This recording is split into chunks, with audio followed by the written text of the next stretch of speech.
आप सभी का अभिवादन। हम स्नातकोत्तर उत्तरार्ध प्रथम प्रश्न पत्र के अंतर्गत काव्य प्रकाश का अध्ययन कर रहे हैं और उसमें चतुर्थ उल्लास में रस के स्वरूप का हमने निर्णय किया। आचार्य मम्मट ने आचार्य भरत के रस सूत्र और फिर उसकी 4 महत्वपूर्ण आचार्यों द्वारा की गई 4 व्याख्याओं का विस्तार से विश्लेषण किया। भट्ट लोल्लट का उत्पत्तिवाद, श्री शंकुक का अनुमितिवाद, भट्टनायक का भुक्तिवाद और आचार्य अभिनव गुप्त का अभिव्यक्तिवाद।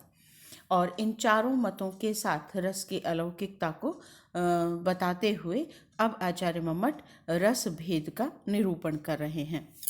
देखिए क्या कहते हैं। श्रृंगार हास्य करुण रौद्र वीर भयानकः बीभत्सादद्भुत संज्ञौ च इति अष्टौ चेत्यष्टौ नाट्ये रसा स्मृता। श्रृंगार, हास्य, करुण, रौद्र, वीर, भयानक, बीभत्स और अद्भुत संज्ञक, अद्भुत नाम वाले, इति अष्टौ ये 8 रसः रस नाट्य स्मृता नाट्य में स्मरण किए गए हैं, नाट्य में कहे गए हैं। अर्थात श्रृंगार, हास्य, करुण, रौद्र 4 ये हुए, वीर, भयानक, बीभत्स और अद्भुत 4 ये, तो कुल मिलाकर 8 ये नाम वाले जो रस हैं, अर्थात श्रृंगार, हास्य, करुण, रौद्र, वीर, भयानक, बीभत्स और अद्भुत संज्ञक, ये 8 रस नाट्य में कहे गए हैं। क्या कहते हैं आगे। तत्र श्रृंगारस्य द्वौ भेदौ, वहाँ श्रृंगार के 2 भेद हैं। संभोगो विप्रलंबश्च, संभोग श्रृंगार और विप्रलंब श्रृंगार। तत्र आद्यः, उसमें भी प्रथम अर्थात संभोग श्रृंगार परस्पर अवलोकन, आलिंगन, अधरपान, परिचुंबन आदि अनंतत्वाद अपरिच्छेद्य। पहला अर्थात संभोग श्रृंगार परस्पर एक दूसरे को देखना, आलिंगन करना, अधरपान करना, चुंबन करना आदि अनंतत्वाद अनंत प्रकार का होने के कारण अपरिच्छेद्य है, अर्थात एक ही माना जाता है। अपरिच्छेद्य है, भिन्न भिन्न रूप में नहीं कहा जाएगा। इति एक एव गण्यते, इस कारण यह एक ही माना जाता है, अर्थात संभोग श्रृंगार का अन्य कोई भेद नहीं है। अब यहाँ हम जो कारिका दी है आचार्य मम्मट ने, उसके कुछ बिंदुओं को अगर स्पष्ट करें तो यह कारिका आचार्य मम्मट द्वारा रचित नहीं है, अपितु यह आचार्य भरत के नाट्य शास्त्र से उद्धृत है। और इस कारिका के माध्यम से नाट्य और काव्य में रसों की जो अवस्था है, स्थिति है, उसके विषय में स्पष्टीकरण हम देख लें। नाट्य क्योंकि कहा जाता है, दशरूपकार ने कहा है अवस्थानुकृतिर नाट्यम, अवस्था का अनुकरण ही नाट्य है।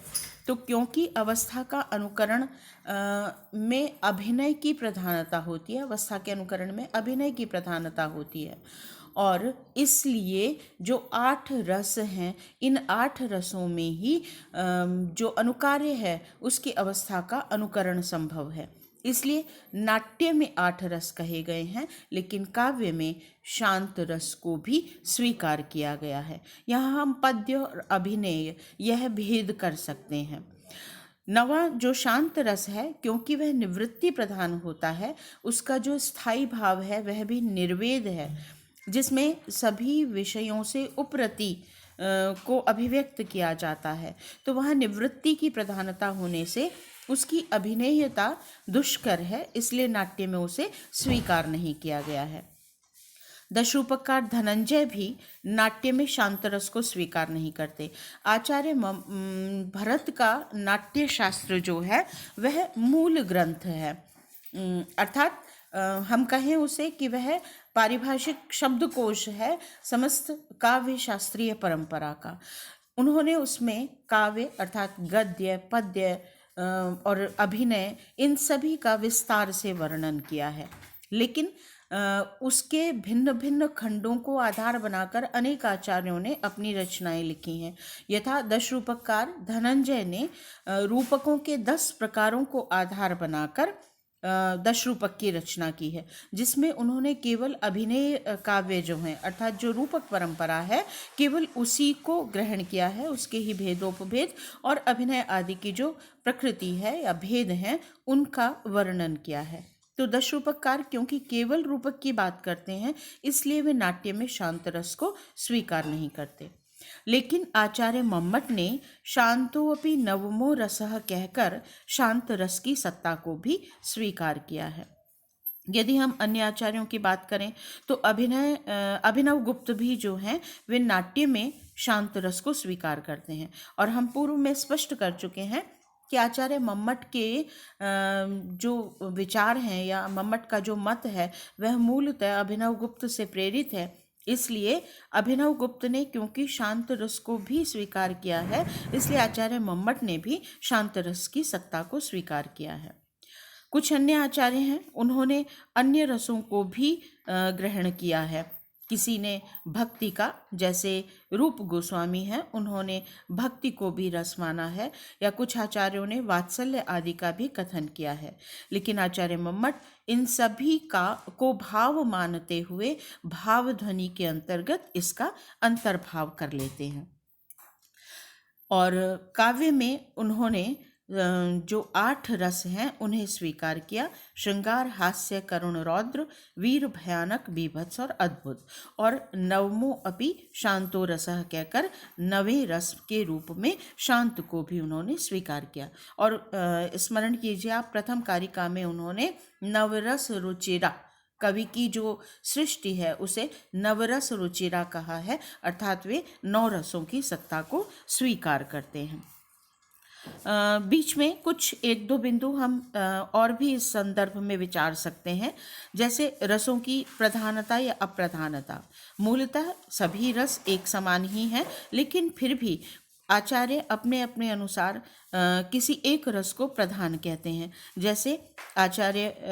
जैसे भवभूति ने करुण को प्रधान कहा है, एको रसः करुण एव। वे कहते हैं उत्तर रामचरित्र में कि एक ही रस है और वह है करुण। भोजराज, उन्होंने श्रृंगार प्रकाश नामक ग्रंथ लिखा, तो उन्होंने कहा श्रृंगारमेव रसनाद रसमाम नामः। केवल श्रृंगार को ही वे रसराज स्वीकार करते हैं कि आस्वादनीय अनेक हो सकते हैं, लेकिन हम आस्वादन केवल श्रृंगार का ही करते हैं, ऐसा कहा। साहित्य दर्पणकार विश्वनाथ के पिता जो हैं नारायण पंडित, वे चमत्कार को ही सर्वप्रधान मानते हैं, अद्भुत रस को। तो चमत्कार सारत्वात् सर्वत्र अपि अद्भुतो रसः, उन्होंने ऐसा कहकर अद्भुत को ही प्रधान रस स्वीकार किया है। किंतु आचार्य मम्मट और अभिनव गुप्त ये रसों को समान रूप से मानते हुए इन्होंने 8 रस और फिर 9वें रस के रूप में शांत की सत्ता को भी स्वीकार किया। आप संस्कृत स्नातकोत्तर उत्तरार्ध पूर्वार्ध में दशरूपक का भी अध्ययन कर चुके हैं। वहाँ आपने धनंजय कृत रसों से रस की उत्पत्ति के सिद्धांत को भी पढ़ा होगा, उसे भी आप स्मरण कर लीजिए। वह भी एक बिंदु है कि कुछ आचार्य कुछ रसों को प्रधान मानते हैं और अन्य रसों की उत्पत्ति उन प्रधान रसों से मानते हैं, तो वह भी प्राधान्य और अप्राधान्यता का या उत्पाद्य उत्पादकता का वहाँ पर संबंध बताया गया है। और वह चित्त की द्रुति, विस्तार आदि पर आधारित कर उन्होंने 4 रसों से अन्य 4 रसों की उत्पत्ति का प्रसंग दिया है। एक बिंदु यह भी विचारणीय होता है कि रस कहा है आनंद स्वरूप है, ब्रह्मानंद सहोदर कहा है, और वह सदैव आनंदात्मक ही होता है, क्योंकि हमारा जो स्वरूप है, आत्मा का जो स्वरूप है, वह है सच्चित आनंद, सच्चिदानंद, अर्थात वह सदैव आनंद की अनुभूति वाला होता है। आनंद और सुख की अनुभूति में भेद है। सुख बाह्य है, क्षणिक है, लेकिन आनंद जो है वह हमारा मूल स्वरूप है। उस आनंद में सुख या दुख की सत्ता नहीं होती, अपितु एक निरंतरता का भाव होता है, और इसलिए रस की सत्ता में भी आनंद कहा गया है। रस आनंदात्मक होते हैं। तब एक प्रश्न यह भी होता है कि फिर जो करुण आदि हैं उनका स्वरूप तो दुखमय प्रतीत होता है, क्योंकि करुण की अनुभूति के प्रसंग में अश्रुपात आदि होते हैं, या बीभत्स है, वहाँ जुगुप्सा का भाव होता है, घृणा का भाव होता है, तो वह सुखमय कैसे हो सकता है। तो संपूर्ण काव्य शास्त्रीय परंपरा में सभी आचार्यों ने रस को सुखात्मक ही माना है। केवल एक नाम को हम छोड़ दें, दो आचार्य हैं जिन्होंने नाट्य दर्पण की रचना की है। वे कहते हैं, रामचंद्र और गुणचंद्र, इन दोनों के द्वारा नाट्य दर्पण की रचना की गई और केवल उन्होंने ही रस की प्रकृति सुख दुखात्मक मानी है। अर्थात कुछ रस सुखात्मक हैं और कुछ रस दुखात्मक हैं, ऐसा उन्होंने कहा। शेष समस्त आचार्य परंपरा रसों को सुखात्मक ही मानती है और ऐसा इस आधार पर कहा जाता है कि यद्यपि पठन पाठन के क्रम में अथवा अभिनय के क्रम में हम किंचित काल पर्यंत दुख का या अश्रुपात आदि का अनुभव कर सकते हैं, किंतु जब हम उसका अध्ययन या दर्शन समाप्त करते हैं तो वस्तुतः हमें अंततः सुख की ही अनुभूति होती है। यदि ऐसा न होता तो रामायण आदि ग्रंथों को पढ़ने के प्रति जो पाठक गण हैं उनका पुनः पुनः प्रयास नहीं होता, क्योंकि रामायण में भी बहुत से आचार्य शांत को अथवा करुण को प्रधान मानते हैं। तो यदि दुखात्मक प्रकृति होती रस की तो उस स्थिति में पुनः पुनः उसके प्रति प्रेरणा नहीं मिलती, लेकिन जो अध्येता है, पाठक है, वह पुनः पुनः उन्हीं परिस्थितियों से उलझता हुआ, दुखात्मक अनुभव होता हुआ भी उनके प्रति अध्ययन के लिए प्रयत्नरत होता है। तो इस आधार पर हम कह सकते हैं कि किंचित काल पर्यंत यद्यपि हमें लग सकता है कि उसकी प्रकृति दुखात्मक है, किंतु अंततः उसकी जो अनुभूति है वह सुखात्मक ही होती है। तो इस आधार पर जो रस हैं उनका जो विभिन्न आचार्यों का मंतव्य है उसे भी एक बार आपको देखना चाहिए। अब जो 8 रस आचार्य मम्मट ने भरत की कारिका के आधार पर, आचार्य भरत की कारिका के आधार पर अभिव्यक्त किए, उनमें सबसे पहला रस कहा श्रृंगार, और श्रृंगार के 2 भेद कहे, संभोग श्रृंगार और विप्रलंभ श्रृंगार। इसमें संभोग श्रृंगार उन्होंने बताया कि अनेक प्रकार की प्रवृत्ति उसमें होती है, आलिंगन आदि होता है, परस्पर अवलोकन आदि होता है, चुंबन है, किंतु क्योंकि इस आधार पर उनका भेद नहीं किया जा सकता, अतः उसे हम एक ही मानते हैं। और फिर इसके आचार्य मम्मट ने उदाहरण दिए हैं। पहला उदाहरण वे देते हैं, यथा शून्यम वास गृहम विलोक्य शयनाद उत्थाय किंचित क्षणैर् निद्रा व्याजम उपागतस्य सुचिरम निर्वर्ण्य पत्युर्मुखम विश्रब्धम परिचुम्ब्य जातपुलकाम आलोक्य गंडस्थलीं लज्जानम्रमुखी प्रियेण हस्ता बाला चिरम चुम्बिता। शून्यम वासगृहम विलोक्य, वासगृह को, अपने आवास गृह को शून्य देखकर, जानकर।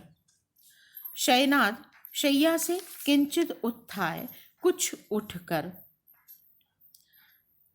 निद्रा व्याजम उपागतस्य, निद्रा के व्याज से, बहाने को प्राप्त हुए, पत्युर्मुखम, पति के मुख को, किंचित क्षणई, पति के मुख को, सुचिरम निर्वर्ण्य, बहुत समय तक देखकर, निरंतर देखते हुए, फिर विश्रब्धम, विश्रब्ध हो जाने पर, निश्चिंत हो जाने पर, निशंकतया परिचुंब्य, चुंबन किया, तब जात पुलकाम गंडस्थलीम आलोक्य, अपने प्रिय के गंडस्थलीम कपोल स्थल को, जात पुलकाम, पुलक से युक्त आलोक्य देखकर, लज्जा नम्र मुखी बाला, लज्जा से नम्र हुई उस बाला का, हंसता हंसते हुए, प्रियेण, प्रिय के द्वारा, चिरम चुंबिता, चिरकाल तक चुंबन किया गया।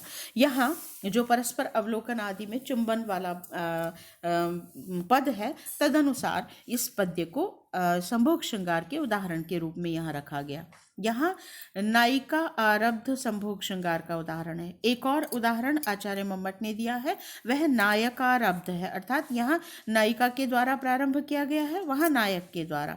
और काव्य शास्त्रीय परंपरा में यदि हम देखें, यह अमरूक शतक का पद है और पद्य है, और साहित्य शास्त्र में पहले स्त्री के अनुराग का वर्णन उचित कहा गया है। तो यहाँ नायक आलंबन विभाव हो गया, शून्य ग्रह, नायक का निद्रा आदि का व्याज जो है वह उद्दीपन विभाव हुआ, मुख दर्शन, चुंबन आदि अनुभाव है, और यहाँ पर लज्जा, हास, हर्ष आदि व्यभिचारी भाव हैं। और फिर श्रृंगार का मूल रति जो है वह स्थायी भाव है। तो सहृदय सामाजिक यहाँ पर नायक विषयक नायिकानिष्ठ रति का आस्वादन करता है। ठीक है। दूसरा उदाहरण उन्होंने त्वं मुग्धाक्षी विनैव कंचुलिकया धत्से मनोहारिणी इस पद्य को दिया है, तो वह पद्य भी आपको देखना चाहिए। दूसरा उदाहरण यहाँ पर विप्रलंब श्रृंगार, दूसरा भेद श्रृंगार का अपर भेद कहा विप्रलंब श्रृंगार। तो कहा अपरस्तु दूसरा तो अभिलाष विरह ईर्ष्या प्रवास शाप हेतुक इति पंचविधा। अर्थात विप्रलंब श्रृंगार अभिलाषा विरह ईर्ष्या प्रवास और शाप हेतुक, शाप रूप हेतु वाला 5 प्रकार का हो सकता है। अर्थात संभोग श्रृंगार एक ही प्रकार का है, लेकिन विप्रलंब श्रृंगार के उन्होंने 5 भेद कहे हैं। और फिर कहा है क्रमेण उदाहरणम, क्रमशः हम इनके उदाहरण देते हैं। तो आचार्य मम्मट ने यहाँ पर 5 उदाहरण दिए हैं, लेकिन हम एक उदाहरण यहाँ पर पढ़ते हैं, शेष 4 उदाहरण आपको स्वयं अपनी पाठ्य पुस्तक से देखने होंगे। यह जो उदाहरण है विप्रलंब श्रृंगार का, यह प्रवास हेतुक है, यह क्या कहते हैं विरह हेतुक है, विरहोत्कंठिता नायिका का यहाँ चित्रण है। कहते हैं अन्यत्र व्रजति इति का खलु कथा नापि अस्य तादृक् सुहृत् यो यो माम नेच्छति न आगतश्च हहः कोयं विधे प्रक्रमः इति अल्पेतर कल्पना कवलित स्वांता निशांतांतरे बालावृत्त विवर्तन व्यतिकरा नापनोति निद्राम निशि। क्या कहा देखिए, अन्यत्र व्रजति इति, वह कोई विरहोत्कंठिता नायिका है, नायक का की प्रतीक्षा कर रही है, लेकिन नायक नहीं आया। अब उसके मन में जो संकल्प विकल्प हो रहे हैं उन्हें वह अभिव्यक्त करती है कि अन्यत्र व्रजति इति, वह नायक कहीं दूसरे स्थान पर किसी दूसरी नायिका के पास चला जाए, इति न, ऐसी बात नहीं है। और नापि अस्य तादृक् सुहृत्, अस्य इसका, इस नायक का, तादृक् उस प्रकार का कोई, सुहृत् अपि न, वैसा मित्र भी नहीं है। अन्यत्र व्रजति इति का खलु कथा, ऐसी कोई कथा ही नहीं है, बात ही नहीं है कि वह कहीं और चला जाए, और उसका ऐसा कोई मित्र भी नहीं है। यो माम नेच्छति, मुझे नहीं चाहता, ऐसा भी नहीं है। न आगतश्च, किंतु फिर भी नहीं आया।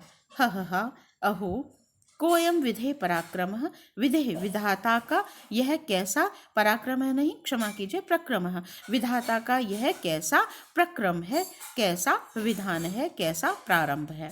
इति, इस प्रकार से अल्पेतर, अल्प से इतर अर्थात बहुत अधिक, कल्पना कवलित, कल्पना से ग्रसित, स्वांता हृदय वाली, बाला वह बाला, निशांतांतरे वृत्त विवर्तन व्यतिकरा नापनोति निद्राम निशि, वह बाला निशांतांतरे शयन गृह के भीतर वृत्त विवर्तन व्यतिकरा निरंतर करवटें बदलती हुई निशि रात्रि में निद्राम नापनोति, निद्रा को प्राप्त नहीं करती है। यहाँ पर नायिका विरह से उत्कंठित है और वह इस संदर्भ में नायक विषयक अनेक कल्पनाएं करती हुई निरंतर अपनी शैया पर करवटें बदलती है, किंतु वह निद्रा को प्राप्त नहीं कर पाती है। ऐसा यहाँ पर विरह हेतुक विप्रलंब श्रृंगार का वर्णन किया गया है। अन्य शेष जो 5 उदाहरण हैं उन्हें आप अपनी पाठ्य पुस्तक से पढ़िएगा और स्मरण कीजिएगा। इसी प्रकार हास्य, अद्भुत, करुण विषयक जो उदाहरण हैं वे भी आचार्य मम्मट के द्वारा भय आदि के दिए गए हैं, तो उन्हें भी आप अपनी पाठ्य पुस्तक से देखिए। यहाँ हम एक अंतिम उदाहरण के रूप में अद्भुत रस का उदाहरण रखते हैं। देखिए, आचार्य मम्मट ने लिखा है, चित्रम महान एष बतावतारः क्व कांतिरेषा अभिनवैव भंगिः लोकोत्तरम धैर्यम अहो प्रभावः कापि आकृतिर्नूतन एष सर्गः। क्षमा कीजिए, चित्रम महान एष बत अवतारः, बत अहो हर्ष की बात है, यह अद्भुत है, महान एष अवतारः, यह महान अवतार तो चित्रम चित्र है, अद्भुत है। क्व कांतिर एषा, यह कांति और कहाँ। अभिनवैव भंगी, इसकी जो भंगिमा है, गमन आदि है, वह भी अभिनव एव, अभिनव ही है, नवीन ही है, विलक्षण ही है, अपूर्व ही है। लोकोत्तरम धैर्यम, इसका धैर्य लोकोत्तर है, अलौकिक है। अहो प्रभाव, अहो इसका कैसा प्रभाव है। कापि आकृतिर नूतन, यह तो कोई नूतन ही आकृति है, अद्भुत है। एष सर्गः, यह नवीन अद्भुत विलक्षण सर्ग है, सृष्टि है। यह जो पद्य है, यह बलि की उक्ति है, राजा बलि की वामन अवतार के संदर्भ में। वामन को देखकर राजा बलि की यह उक्ति है। यहाँ पर वामन आलंबन विभाव है, कांति आदि उद्दीपन विभाव हैं और उनकी स्तुति आदि अनुभाव है। धृति हर्ष आदि व्यभिचारी भाव है। और सहृदय सामाजिक के हृदय में जो विस्मय प्रकृति है, वह विस्मय जो है वह इसका स्थायी भाव है और इससे अद्भुत रस की अभिव्यक्ति हुई है। तो इस प्रकार सभी रसों के उदाहरण आपको समझने चाहिए।